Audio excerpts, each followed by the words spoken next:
God called. How do you know it was God? Would he contradict himself? Read the Bible. What is it like being a woman pastor? I think that was the biggest thing. Like, what is it like?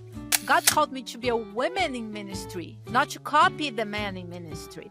Oh, women should not do theology. That is just wrong. My goodness. Let me tell you the story about Jonah. And they said, not Jonah. Not Jonah. I don't want to be a Jonah.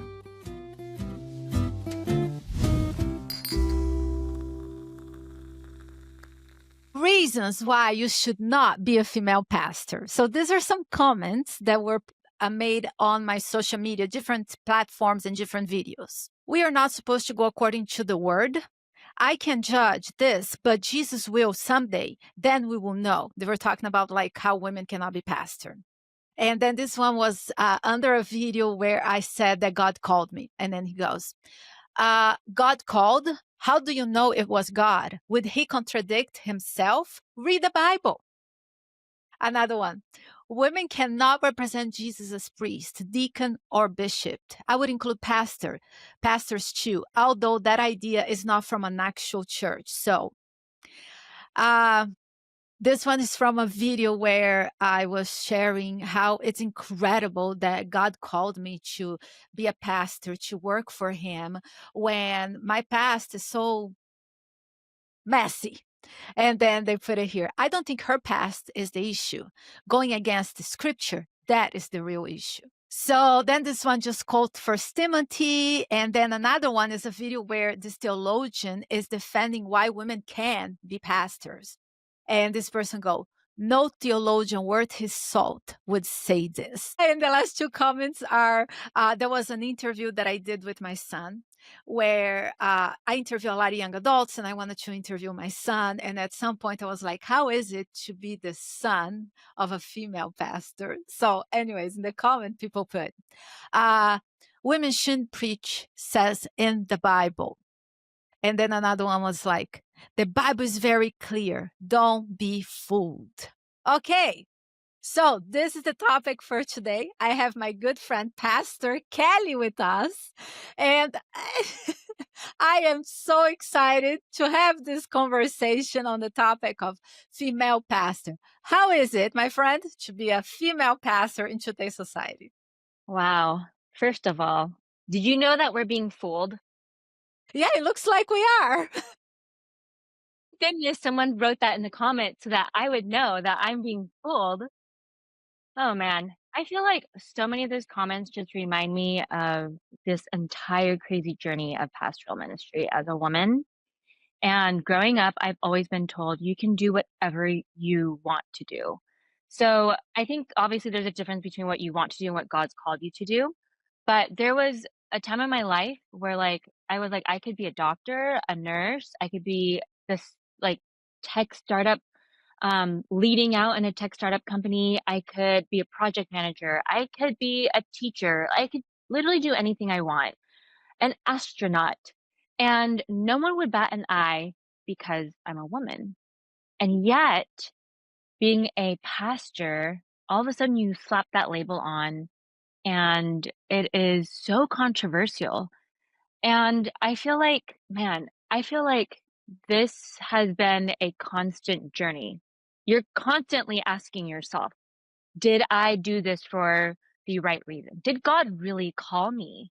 And every day, like, I think it's important to be like assessing yourself, no matter what job or career you're in, to be like, do I really want to be doing this? Is this really fulfilling me? Is this really what God has called me to do, to use my talents and my resources in my life? And listening to all those comments, like, none of that's new to me, right?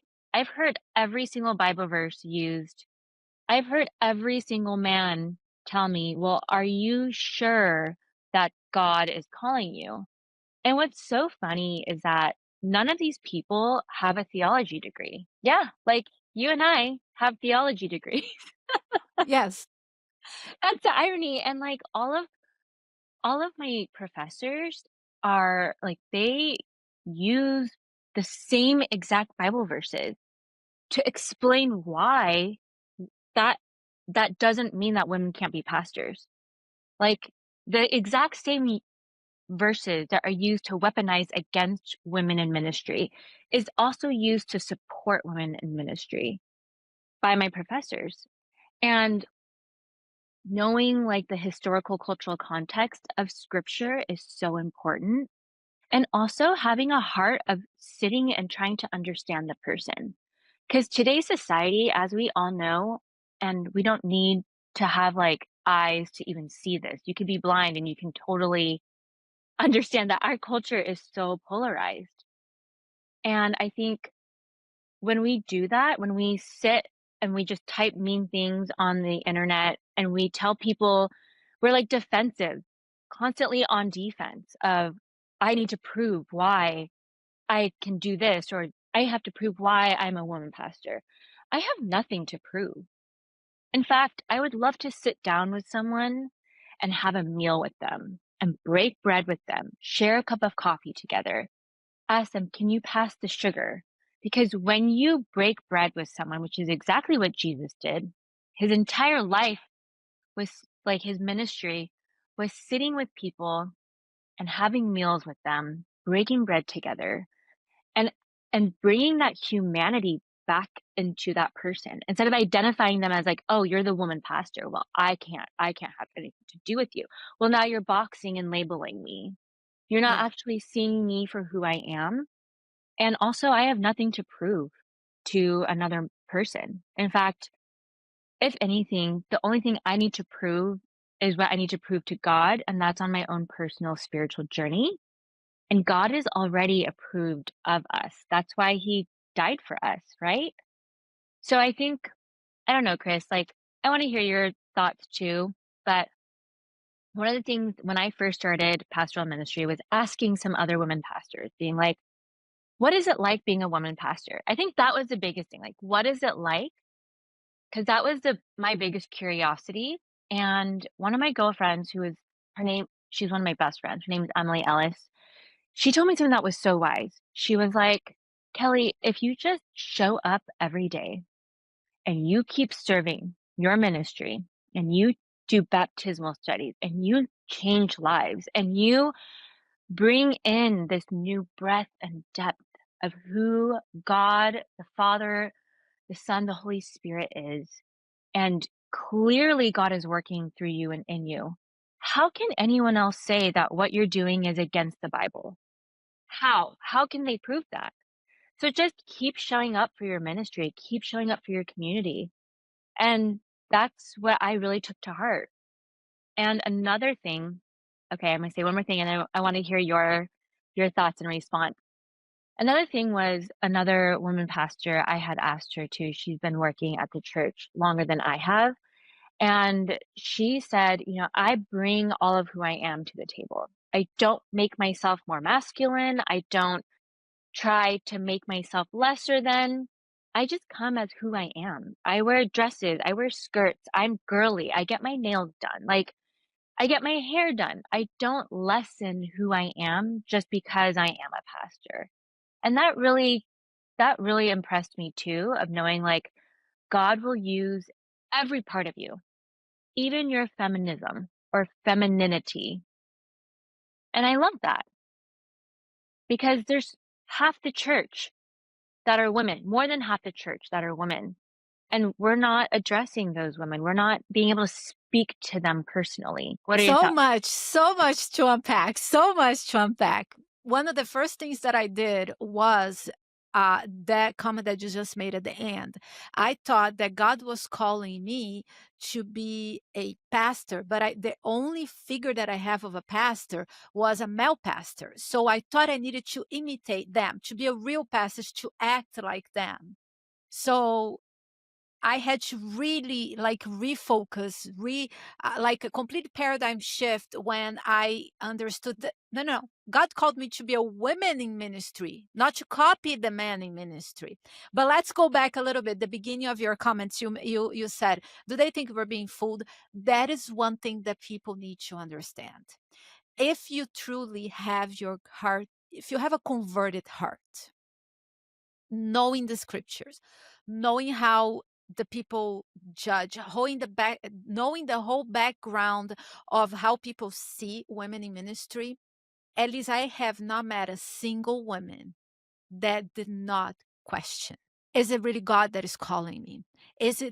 this right? Is this not a sin? Let me tell you, my journey was kind of like this, okay? Summarizing and just cutting to the important parts of it. The moment that I found Christ, that I accepted Christ in my life, I knew that moment that He called me for more than just sitting in the pews. I knew that. But I come from Brazil, even though when I became a Christian was in a church in Florida, it was a Brazilian church in Florida. All of the cultural Christian background was from Brazil. And in Brazil, in my denomination, there is no such a thing as a female pastor. So I never heard of it. I never tried to be a female pastor. I never, ever, ever crossed my mind. But I knew God called me to work for Him. So for me, what I aim, the highest position that I ever thought I would wanted to be was a Bible worker. That's it. Or like a Bible teacher, something like that, and I was happy with that. Ended up going as a missionary to the Amazon at one point, loved it, and I was fulfilled just with that. Okay. I didn't need anything more than that. So God had different plans. The situation in the Amazon, I wasn't able to stay there. I came back to United States. When I came back, one of the lessons that I learned from my time in Amazon was that I needed more education. That I had the heart, but I didn't have the knowledge. I had superficial understanding of scriptures, but I needed deeper. And I felt God calling me to study, but I was doing as a hobby. I had no intention. God is my witness that I had no intention to become a pastor. But this is what I thought I was going to do. My husband was going to do theology because my husband feels called to the mission of God as much as I do. But pastoral is not his call. He doesn't like to speak up front. He doesn't like to organize things. You put a mic in front of him and he literally melts. He is my right arm. I am not even kidding. My ministry would not exist. He's not here right now, but my husband is my biggest cheerleader and my biggest support. If he was here, he would be sitting, Amen. yeah, he would be sitting in the couch behind us, just like taking notes and say, next time you're going to say this, next time you're going to do this. That's him. I Wow. He's like your plan. coach. He's amazing. I And love that. like when I'm planning like a camp meeting, when I'm planning something like big, I plan, and then when I get there, he just tell me what to do. And he helps me organize and make it happen. So without him, my ministry wouldn't work, but he wasn't called to be a pastor. But we didn't know that yet. Okay. Wow. So we went to Southern for him to do theology and for me to do education because I was going to be a Bible teacher. You know, the thing is, when I got to Southern, um, I started in the education degree, but you have to take religious classes because it's a religion institution, so it's part of the general requirements. So then I went to the theology department and I started meeting women that were doing theology to be pastors. And I was like, how dare Was your mind blown? I never heard of it. Actually, Wow. the only thing that I heard was, and this I think is an idea from South America. That's going to sound so bad. Forgive me, all of my female pastors in United States, but this is what it is. The only place that women want to be pastor is in United States because the American women want titles. Wow. Isn't that horrible? That's you now. You're one of those I ladies who I am wants to I am die. one of those. This is so horrible, but that's the vision that they had. They have, to be honest with you. That's the vision that they have. But you Anyways, realize that narrative, Chris, just really quick, that narrative right there is how I hate to say it like this, but like how men have control over the pulpit. yeah. Like Eh, that's a whole different like yes. rabbit hole to go down. But Yes, I feel like yes. there's a lot of control over the pulpit and women bring in a different depth. that maybe some people just can't handle. Yeah. And I'm not It's gonna not in the say that. culture. Yes, I am not gonna say that there is absolutely 0 women that just wants title. But knowing what I know now, that what we go through, if a woman just wants title and power, go do they would go do anything else. Go and be a Because businesswoman. yes, because honestly, I have not met a single woman that, because the way we were treated, they're so humiliated and humbled because of that and all of that, that it makes 0 sense, but I didn't know that back then. Anyway, so I am at Southern and I am meeting these female pastors, and then no, I did not felt a desire to change to theology. What happened was there was this other theologian students also from Brazil. He had kids, and his kids were swimming in the swimming pool there. My son was there, and we were just watching the kids and chatting. And he goes, "Wow, your story is so interesting." Because I was sharing with him. I had come from the Amazon not too long before. So I was so excited sharing with him all of the work we did in Amazon and blah, blah, blah. He goes, "Why aren't you doing theology? It's clear that you have a passion." And what came out from my mouth? "Oh, women should not do theology. That is just wrong." My goodness. Looks at me like, "Don't you feel that God called you?" Yeah. And my answer was, "Yes, I know God called me, but it's a different kind of call." So anyways, Ah. You've been indoctrinated to believe that women can't be pastors. exactly. So that's how I started. Mm, So anyways, I go home and that conversation keeps like going over and over and yes. over my head. Can't Like, stop thinking "Don't about you it. think God called you?" "Yes, I know God called me." "Don't you think God called you?" "Yes, I know God called me." And it kept going on and on and on. Anyways, I ended up not being convinced yet. But like when God wants you to do something, sure, he respects your free will. And if you really say no, he will let it go because he respects you.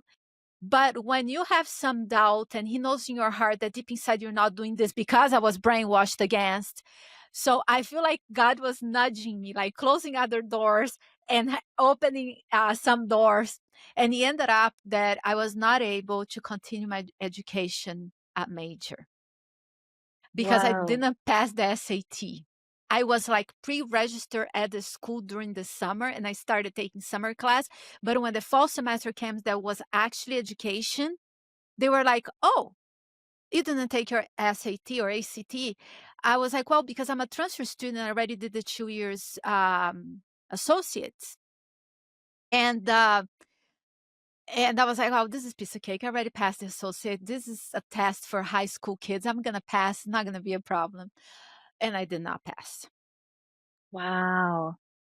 That's a Anyways, God thing. it I is bet a if God you thing. retook that, you would kill it. Yeah, yeah.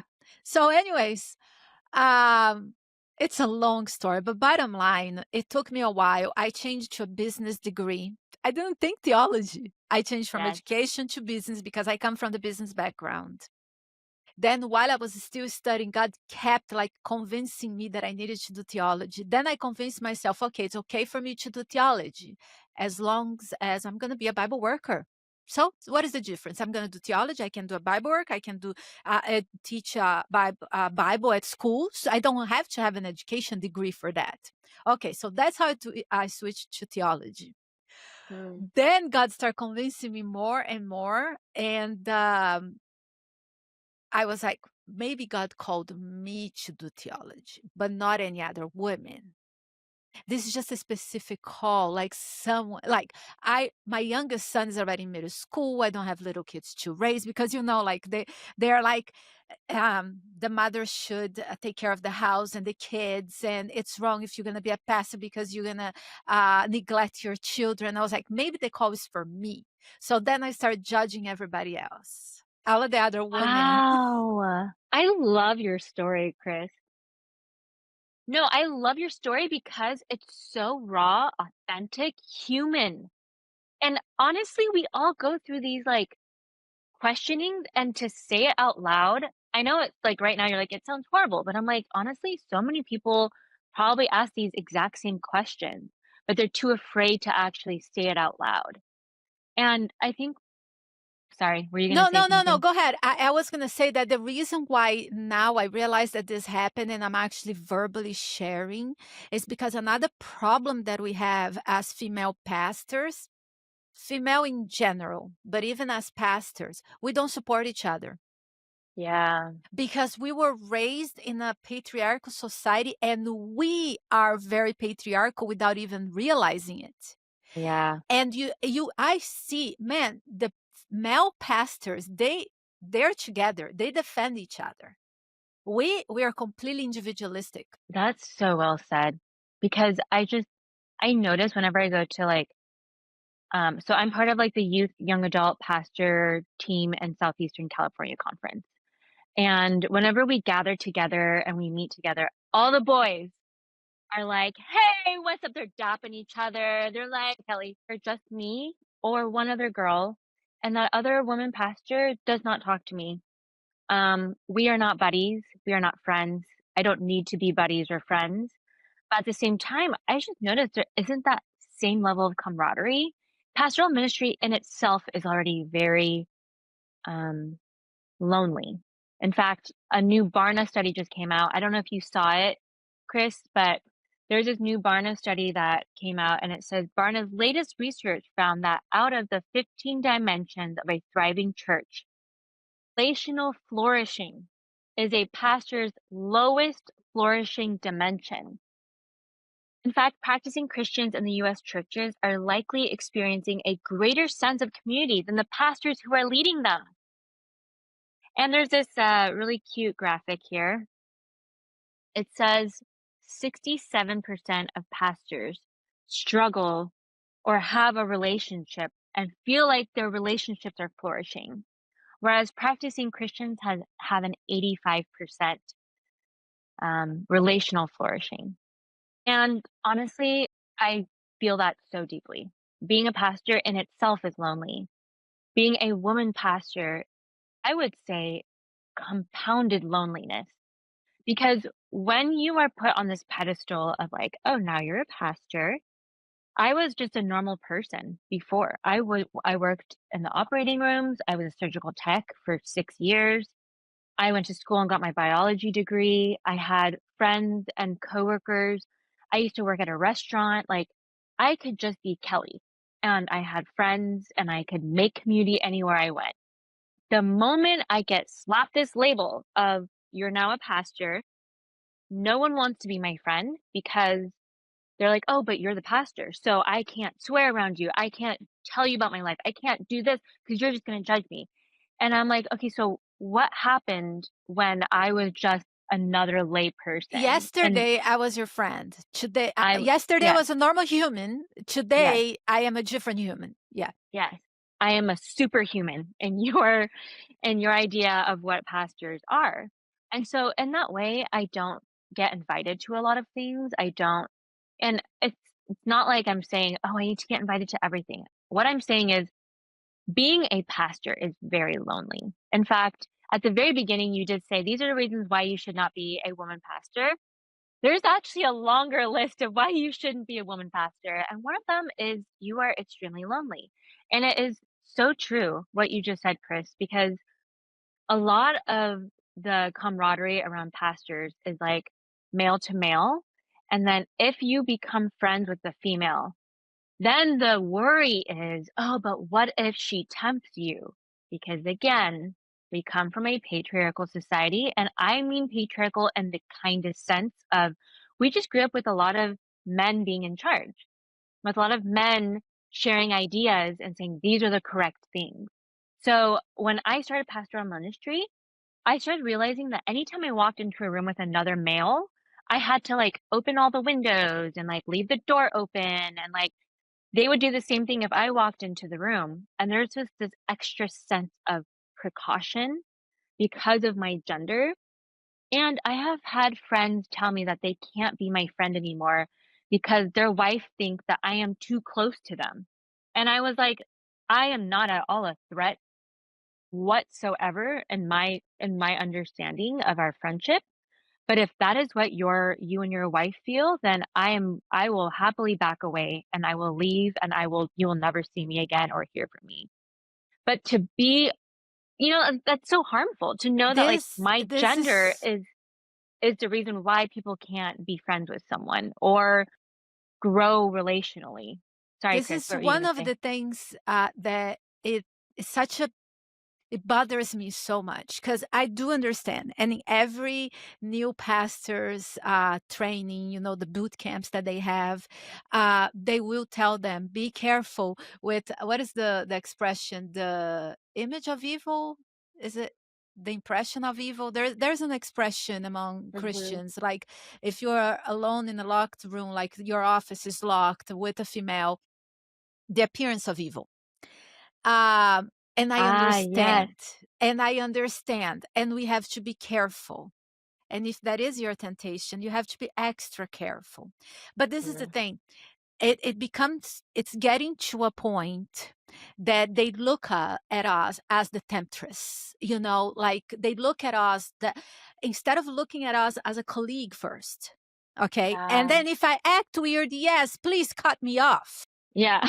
But yeah, but If I'm out of line, cut me off. cut me off. But I work with so many men in the banking business where we had to be in office together. I am not talking about, let's say, we're going to visit a member, let's ride in the same car. No, we don't need to do that. We get there in different cars.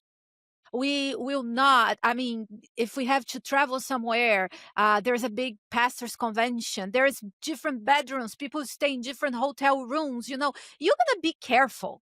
And by the way, all of this stuff that we're talking about, if somebody wants to cheat, they're not gonna be idiots and and be so obvious, okay?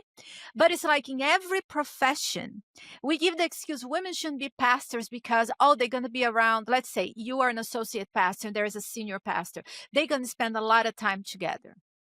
Okay, you're in a hospital and you're a nurse and you spend a lot of time with male doctors together. Yes. In the churches, 99.9%, I haven't met a single one that is not. The secretaries are all women. And they spend a lot of time with the pastors. So what are we going to do now? Are we going to fire all of the secretaries because the men may have a problem? So it's like it's just more and more excuses. It's mental gymnastics. It's mental gymnastics. And I've Yes. never had to do so much mental gymnastics in my life. And Because it's when I worked at the hospital, the doctors would call us, like, their work wives, and they'd be like, "Haha, so funny," because we spent so much time together. But, like, now, I mean, I'm obsessed with my husband, but even more so now, when I meet a new pastor or someone who doesn't know what my relationship status is, even though I wear my ring, I just talk about Logan nonstop. I'm like, "Hey, have you seen my husband?" And I'll show them a picture on my phone, and I'll say, "Let me actually go through all of my phone backgrounds and show you every single photo of my husband because I'm obsessed with this man." And that's how they know who I am. And they're like, "I didn't ask you." And I'm like, "That's okay. That's all you need to know about me is it's how because obsessed we're I am with my putting husband." walls. We're And putting that is also walls. a great way to be like, I want nothing to do with you in terms of a relationship. I just want to be a colleague.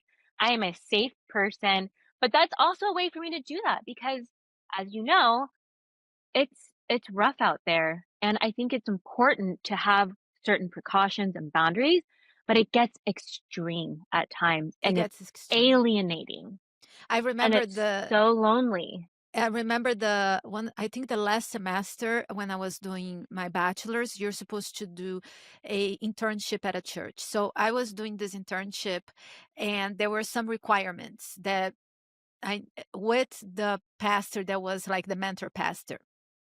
So one of them was to do like a house visitation, a hospital visitation, and I kept trying to make appointments with him to do a visitation together, and he kept procrastinating, procrastinating to the point that he finally said it. He's like, I just don't feel comfortable going on a visitation with you. I Oh, literally wanted to say, sir, I am not interested in you at all. sir, this is a professional Sir, relationship, sir. um, you could be my grandfather, Oh my land. okay? Not interested. And not only that, I mean, can, we could ride in 2 different cars. We could do so many different things, but, uh, the other thing that happens too, I'm not saying this was his case, but it's because, like, a lot of pastors don't do visitation anymore, so that was just another excuse, "I don't wanna be seen with her because what people are gonna think," My and deep land. inside, they're just being lazy. Anyways, that's another. No, that doesn't surprise me though. Yeah, That doesn't yeah, surprise me at yeah, all of yeah, like, yeah. So if you're listening to this and you're like, "Should I be a woman pastor?" The answer is yes, you should still be one. You just have to go in aware of how difficult it aware. is. Like, educational understanding of how tough it is to be a woman pastor. Because I'm in Southeastern California conference. They support women like no other. I love my conference. They are so supportive.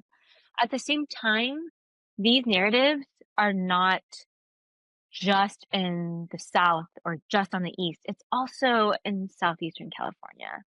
And I think the precautions are wise, but at the same time, if I'm not making community within my ministry because, oh, that's the pastor, then where am I making community? Oh, maybe with other pastors?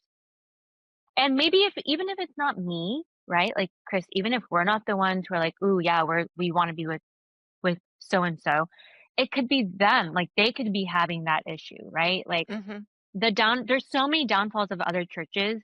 Like the downfall of Hillsong was because of the main pastor there was having like he said that he was a sex addict and he had an affair.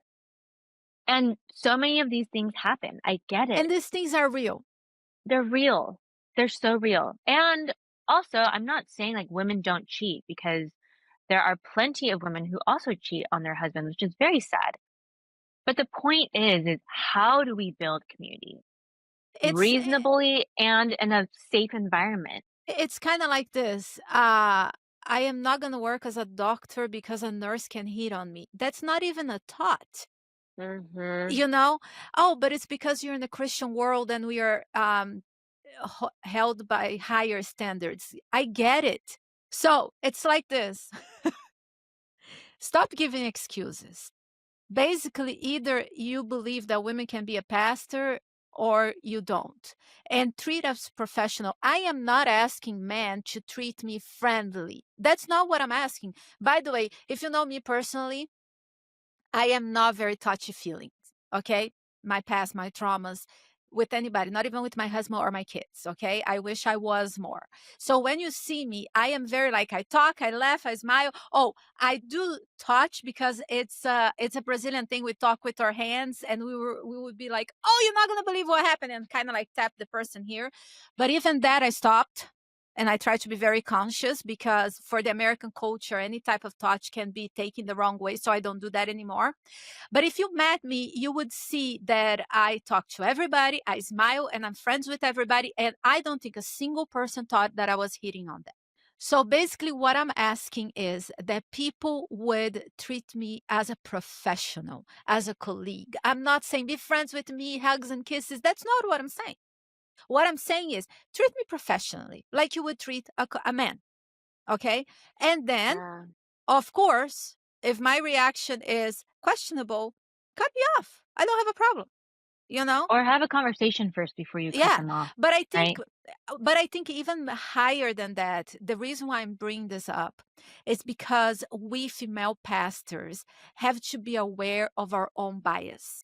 But we already have all of this against us if we are aware of our preconceived ideas. And this is just my theory, no research done. But what probably there is a research, but anyway, but what I notice is this: every minority group that have been oppressed, when one comes out of that oppression, they are usually the ones that oppress others. If you Yeah. look in history, that happens a lot because what Yeah. happens is it's kind of like a child. You grow up being yelled at by your parents and you swear that you're never going to become like your parents. And then you grow up to catch yourself saying exactly the same thing your parents said. Yeah. So in a culture and society that all they were exposed to was mistreatment, oppression, and all of that, they don't know how to act differently. Yeah. and they ended up oppressing others as well. So that is what kind of like helped me understand women. If you look a group of people that have been oppressed since creation, well, since the fall, it's women. Even before slavery of any other humankind, women have been oppressed from the very beginning. Getting adjusted to your environment, I feel like Yes, when I see new interns come and they are women, the first thing I say is, "We need to get coffee together." Like, yes, we need to yes. continuously talk throughout this summer because I don't want you to flail and fail the way that I did. I am so grateful for the women who have come before me. I can't imagine how hard it is to be the first woman pastor of your area or local church. I love my administration. I love my the president of the conference, the VP, the treasurer, the ministerial. I absolutely love all of them. And by the way, I don't think I would be a pastor today if it wasn't for their support. Mm, Without them, that's massive. yes, without them, 6 years in ministry, I would not have survived if it wasn't for their support. Because this area, this is the South, and in the South, women should not have leadership position. I have so many, even people in our own denominations, fighting against us. Not only the culture, but our. It's because, like it or not, the culture of the area affects the culture of the church. Yeah. So I had people calling the conference, writing to the conference, and especially because my social media is geared towards unchurched, secular mind. So I post things that are to reach the people that don't talk the way we talk. And they felt a little offended and they start sending my content to the conference saying, look what she's posting. And they're like, "It's great. We love it."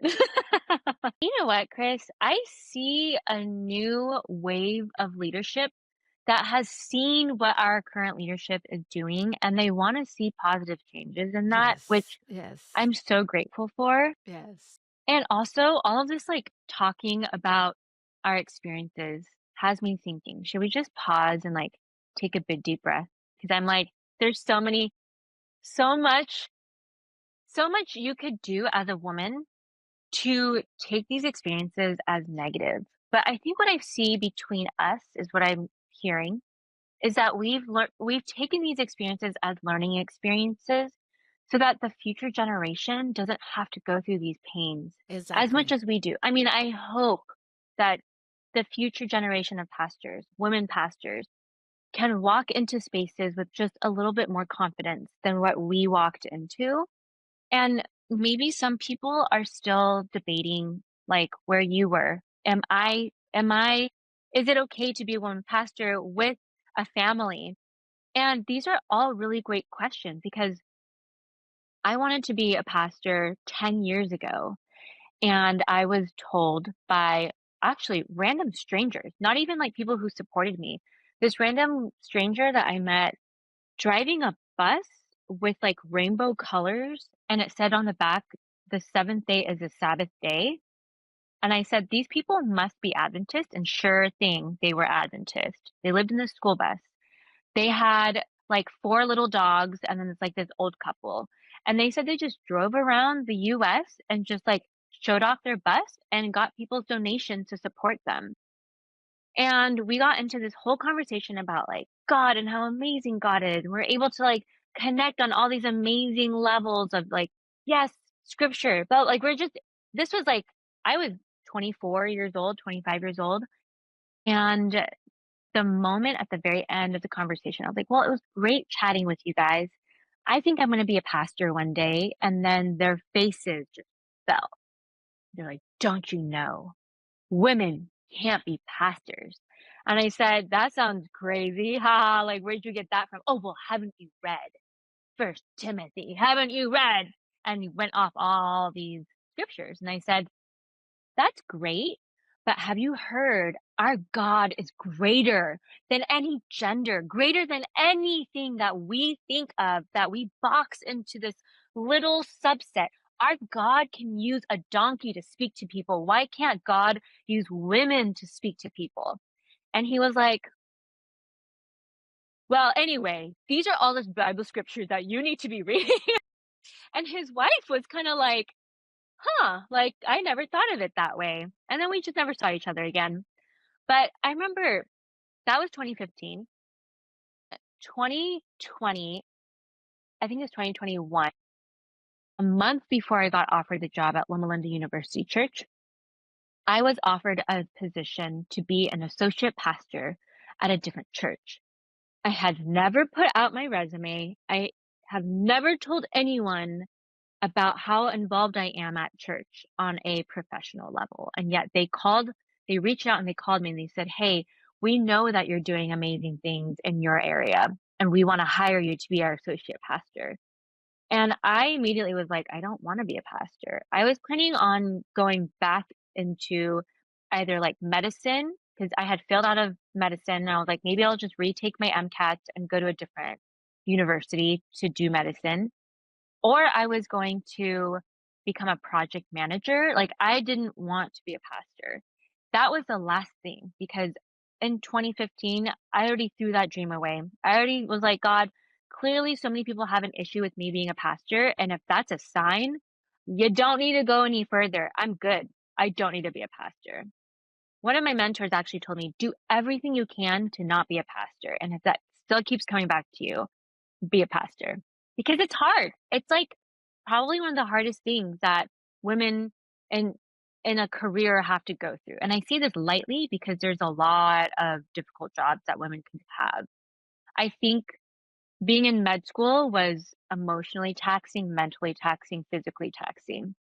Being a woman pastor is emotionally taxing, physically taxing, mentally taxing, and spiritually taxing because the whole time you're asking God, are you there? Do you listen to prayers? Why am I here? Are you sure you want it's questioning your entire identity. Not like when you're in medicine, you don't really need to question, do I really need like you might be questioning like this is really hard. Do I need to stop because it's too advanced for me? Should I stop doing this and choose something else? For pastoral ministry, it's not that, like, it's mentally hard, like, you're not, like, memorizing thousands of pieces of information every day, but it is so draining to constantly be asking yourself, "Is this the correct identity? Is this truly my calling?" And letting other people's voices shape your mind, that's also a danger, and I realized, like, who are the people closest to me? My husband, my family, my mentors who know me really well, my close friends. And those are the people that I share my thoughts with. And I'm like, yeah, I'm going to be a pastor.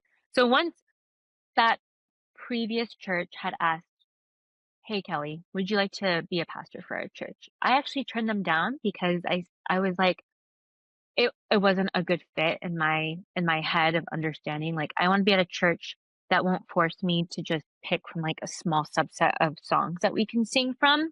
I just wanna be at a church where there's more freedom, and then the next month, God had placed in my head, like, planted that seed, "Okay, Kelly, I want you to go into pastoral ministry." So the next month, when I got asked, "Hey, would you be the young adult ministry, um, intern pastor?" It gave me this sense of like, "Oh, wow, like, this is my 2nd, offer to be a pastor, so maybe this means something." And at that time, I was like, well, I was actually going to start working as a surgical tech again and go back and start working as a contract job and just make money so I can survive. Because I was like, "I'm not making any money, it's COVID." They're willing to pay surgical techs on contract, like, $100 an hour. And I was like, "Heck yeah, give me that $100 an hour money." And then I got offered this job, and I had to really sit and wrestle with it, Chris. Like, I called all of my, mentors. I asked them, "Should I do this?" And they said, "Well, let me tell you the story about Jonah." And they said, "Not Jonah! Not Jonah. I don't wanna be a Jonah."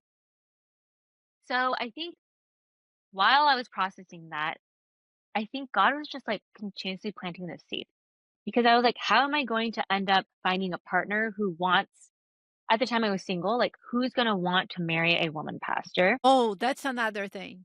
It's so difficult when you're single. Actually, even when you're married, let's say if you're already married and your husband already has a job and you become a pastor, it's oh, that is so complicated. But go on.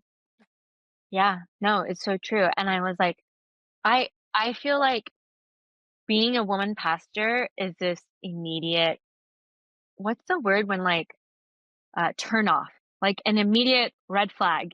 It's, "Oh, she's a pastor, no thank you." Because so many people have this idea that if you're a pastor, you're the head of the household. Oh, They yes. they compare that with scripture, right? And I'm like, "No, I wanna be baby." When I go home, I am baby. I am not the woman of the household. I will still do, like, the chores when I come home. I wash all the dishes, I make all the dinner, I like, Logan does all the laundry. He loves doing laundry, that's his thing. But I think when I was single, I was so worried. Whoever I meet, they're gonna learn that I'm a pastor. They're gonna say, "No, thanks," and move on. But even though that was one of my insecurities, God has just continued to reveal his graciousness, and the first year of pastoral ministry, I kept asking every day, "Am I really fit for this? Do I really wanna do this? Should I be doing this? Are all those voices outside saying you shouldn't be a pastor, are they true?" Right? Like, you question that your first year. My first year was so hard. Even though I had support, I think for me, it was just so hard to, like, now be put on this new pedestal and now being seen as the pastor. It was just it was a very complex, like, set of emotions for me to sit into, and I had never been in a situation like this. I'd never been a female pastor before. So everything was just so new, and I remember the day that I decided, "Okay, God, I'm gonna stop running, and I am just going to sit in this. I'm gonna accept it. Whatever comes my way, you all have already shown me how you've been with me this whole journey in my life. How much more can you be with me if I just simply take what you're trying to show me instead of running from it and doing 5 million other things? You're forcing me to sit and be still because it was COVID and process all of this. And now I'm in this ministry and I'm hating it, but I'm also loving it. But also, it felt like what it was like was when you buy like a new sweater and it's a little tight and scratchy, but then you wash it and you wear it and it like molds to your body. That's how it felt like. Like I had to rid of all of the things that I am used to when it comes to having a job, overworking myself, saying things like I just talk and I'm an open book and I'll just blah, blah, blah, blah, and it ends up getting me in trouble later. So I had to learn how to just sit and be quiet and not like take over the conversation because that's my problem. I'm an extrovert. I love talking. And I had to, yeah, you're pointing at yourself, Chris. I feel you, girl. I had to just like let other people talk because that's what pastoring is. It's allowing the other person to share. So I had to learn a lot of things, undo a lot of things, sit in this uncomfortability of this new sweater. And God just put on this new robe of righteousness around me. Mm. And I was like, ooh, it's not comfy, but it is something that I'm willing to learn to get comfy with. And after the 1 year of doing pastoral ministry, I told God, okay, November, it's my 1 year mark. I'm saying yes to this. I'm doing this. A week later, I meet the most beautiful man alive, Logan Charles Dickinson. And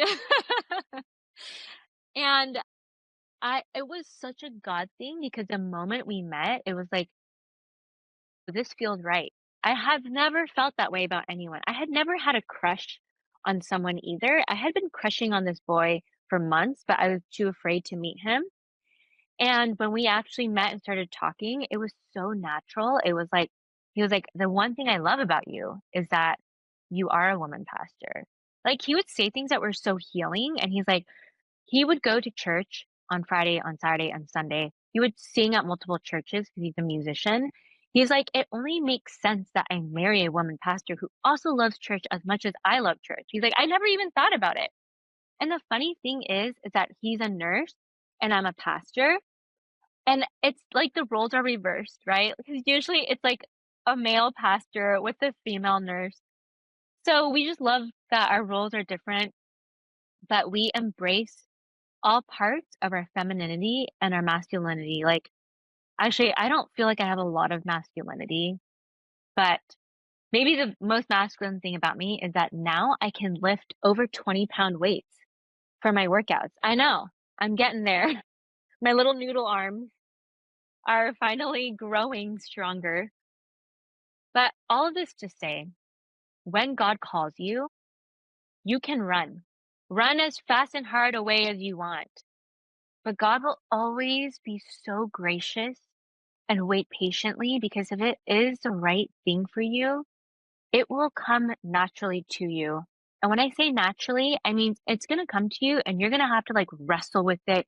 You're going to be uncomfortable with it. You're going to be like, oh, but I believe in this one thing and the church doesn't believe in that thing. You feel like you need to be defensive and fight. But God is saying, sure, you can fight all you want, or you can just put your hands down, sit down and have a conversation, break bread with the people around you, and get to know them for their heart. And also, last thing I want to share is I know that God has called me because of the many lives that I've seen changed, because of the ministry that God has called me into. I have seen women come to me and I've been able to minister to them specifically because we are also women, immigrant families, eldest daughter, right? Like I have so many conversations with other women where they feel like their faith is failing and they have no one else to talk to. And they're like, but Kelly, I feel comfortable with you because as my pastor, you actually get me because you're also another woman. I've done baptismal studies. I've baptized women. Like being able to have this journey where we can minister to women and understand their journey. And they don't need to feel like they're going to be threatened. They don't have to do the mental gymnastics that we go through because they're with another woman. And Mhm. how special is it that we get to sit with them to share the love of Jesus, see their lives changed, and be a positive influence on them. And Chris, we need this more than ever because in today's generation, we see an uprising in like, I just recently saw this post. It's called Make America Healthy Again. Mm. And it's all of these ultra conservative Christian women who are telling and like having these huge conferences telling women that your duty in life is to get married, have children, and listen to your husband. And as much as I agree with like I am married. I am gonna have a family. I am going to have children and I do listen to my husband. At the same time, it's okay to be multifaceted, multidimensional, to have a career, to do things that God has placed in your heart because He created you to have all of these talents and skills. And how satisfying is it to be able to go out in the world and to share these things as well with your family and also with the people and community around you? That is so impactful. And I think the damage that this is probably doing to so many young Christians, and I'm imagining that they are like, oh, God wrote that we as women should not speak up in churches, we as women should not um, leave our homes and make sure that we're here with our families and raising our children and staying at home. Like, I'm sure their minds have been taught so many of these things. And it kills me because I know that that's not the God that I know. The God that I know wants to embrace every part of you, wants to celebrate every part of you.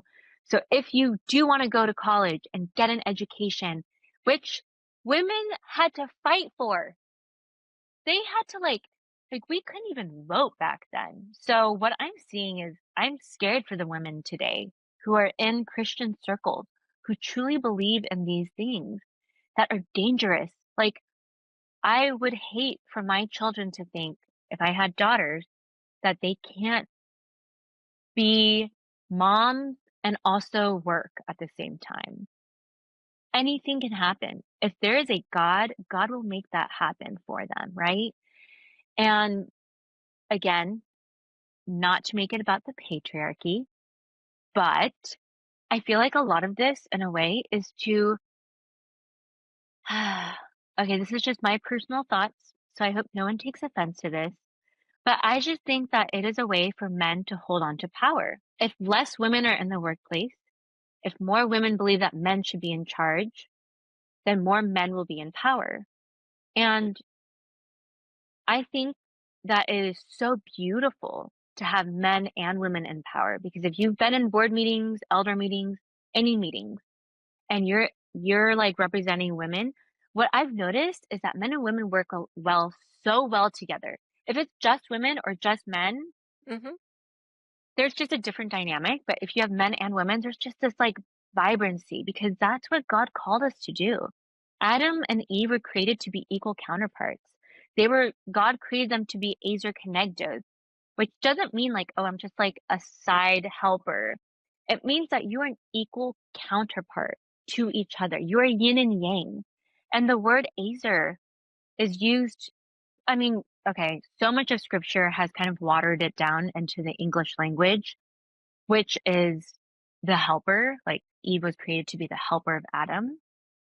But in actuality, if you look at that word, azer, it's actually used 21 times in the Old Testament, two of those times to describe Eve. The rest of the time in the Old Testament, it's actually described as if you were to be in a war and you needed help and an alliance from other nations and you said, "Hey, I need you to come and help me. I need assistance from another strong nation."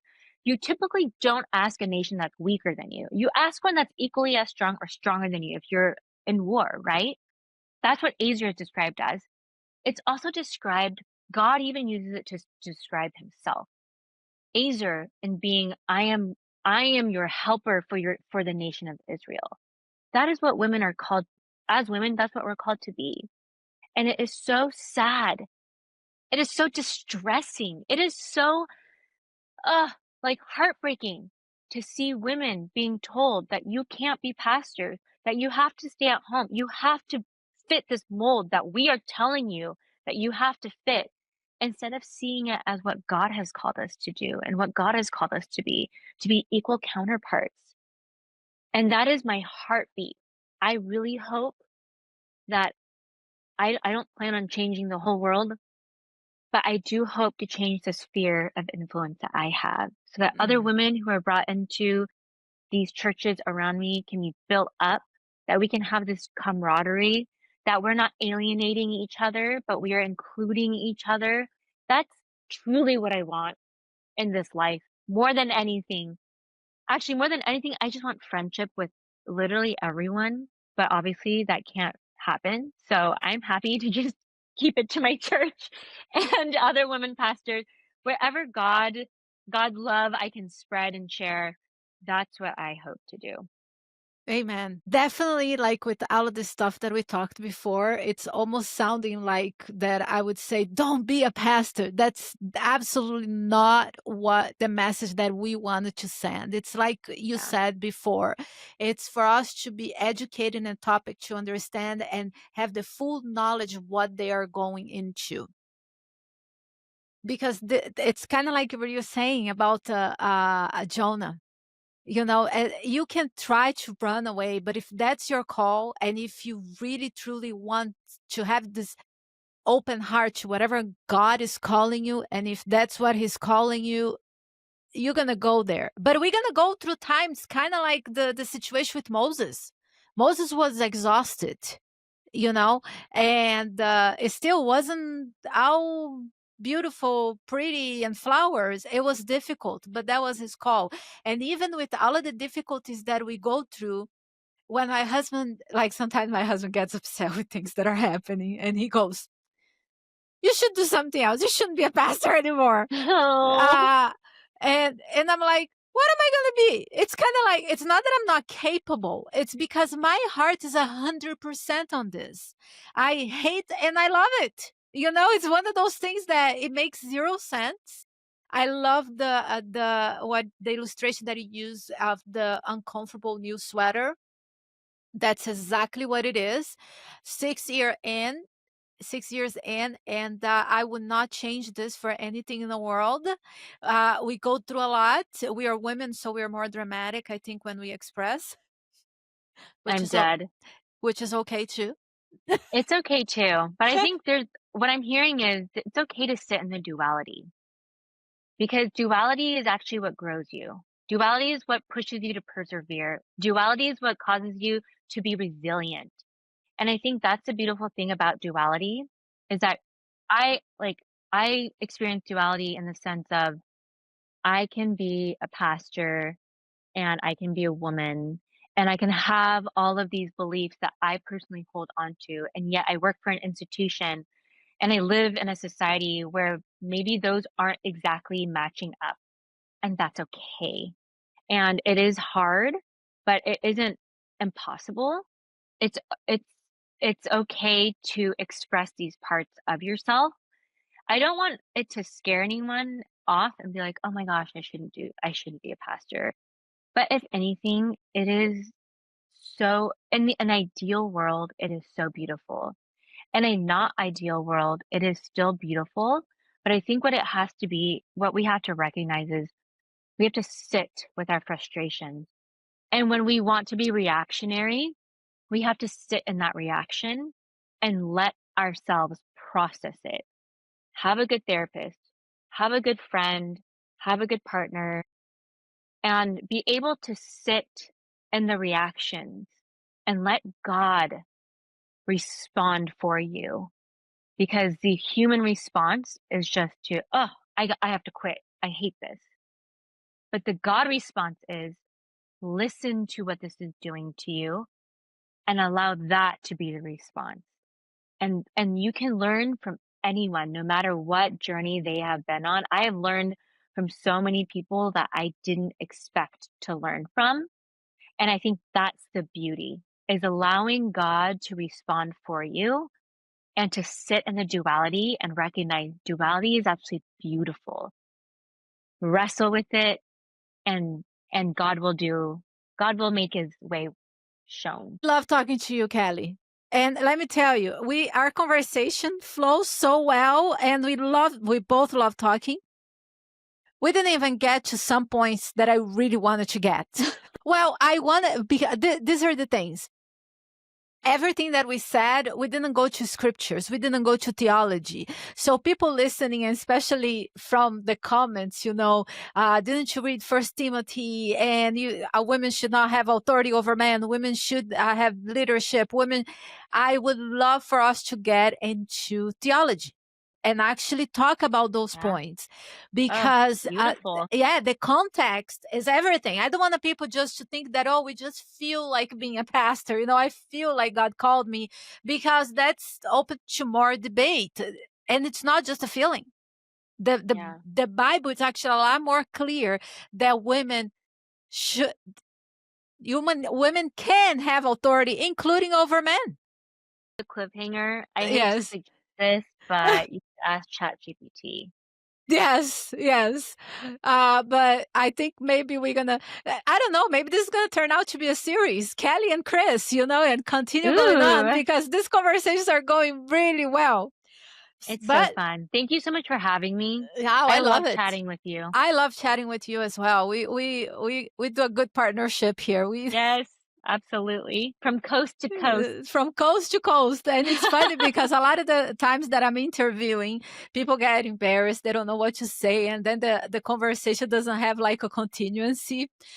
With you, between me and you, is the opposite. We can't stop. Yeah, we can't stop. We're like, "Oh no, we have too much to talk about. It's been over an Yeah. hour." Yes, we can get into theology. I would love to hear more about how you met your husband. I love talking about relationship. My I'm a goodness. little like Yes, romantic at heart. of the rom-coms and the K-dramas and stuff like that. But Same, same. anyways, my friend, thank you so much. It was awesome talking to you. And, Thank you. maybe this is an idea that we should continue having our own podcast. Absolutely. Yeah. Thank you. Thank you. See you next Mwah. time.